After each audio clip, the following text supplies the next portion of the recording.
And my last case study is a more generalized theme, and it's about impurity lot history and pattern recognition. It's very important to understand impurity history for relevant drug substance lots. And it's very important to compare lots in a single run to evaluate similarity in retention time, UV spectra, mass spectra, and so on. So let me put this in more real terms. Let's say that a project is starting and the first lot is made and release testing is performed.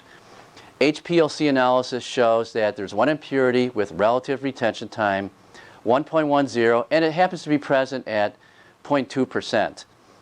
Well, okay, so the next lot you make has an impurity present at RRT 1.13. And the question is whether or not that impurity is the same in the second lot as in the first lot. Someone might jump to conclusions and say, well, when you round all the numbers of relative retention time, yeah, it's the same. And actually, that would really be a very risky thing to do. And it's very easy, however, to do a comparative analysis or a cumulative analysis of lots throughout a project lifetime. And this way, you can look for sameness in terms of retention time, UV spectra, and mass spectra, and all those things. I'm going to show some examples shortly.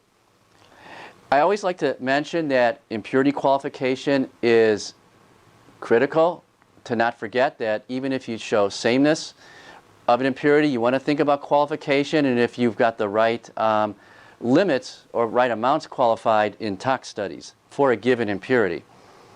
Keep in mind also that changes in impurity profiles happen as you go from early enabling routes to more finalized manufacturing routes. Be vigilant that changes in routes and workup, salts, solid states can impact profiles. Doing this impurity lot history will certainly help track how you're improving the process, and it also helps to justify specifications throughout the program. So this is the slide that exemplifies what I was talking about in this case study. I entitled it Pattern Recognition, and what we're doing here is looking for sameness of UV spectra and mass spectral characteristics. It's not my intention that every detail of this slide is readable, but what I wanted to point out were a few features. The columns represent impurities denoted by a nominal retention time. And in a given table, the rows, at least on the top half, represent manufacturing lots. The bottom halves of each table represent challenge questions, such as are the spectra the same, and so on. So let me give an example. I will use my pointer, but I'll also try to explain where I'm pointing in case this is not visible to the viewers.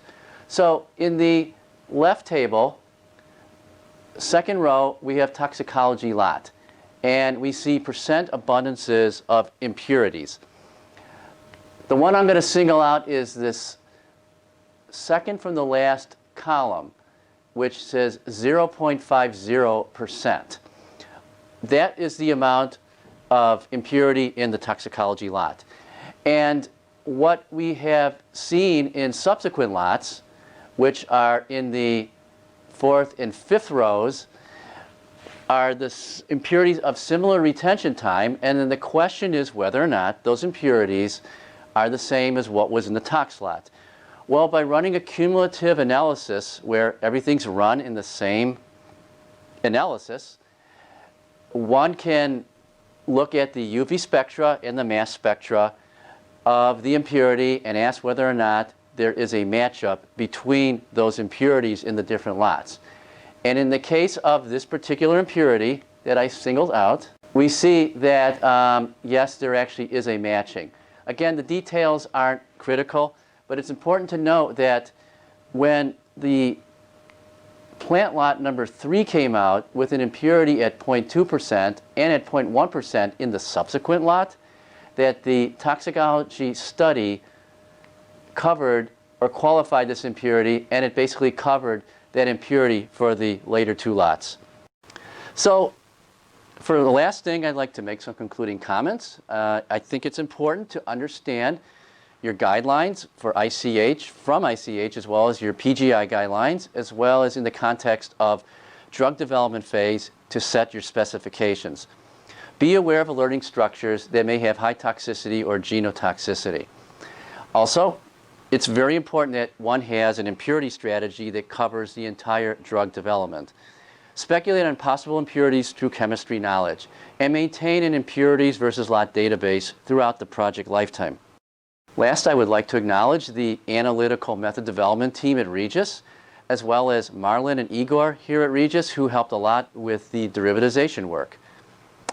And with that, I'd like to thank you for your time and attention.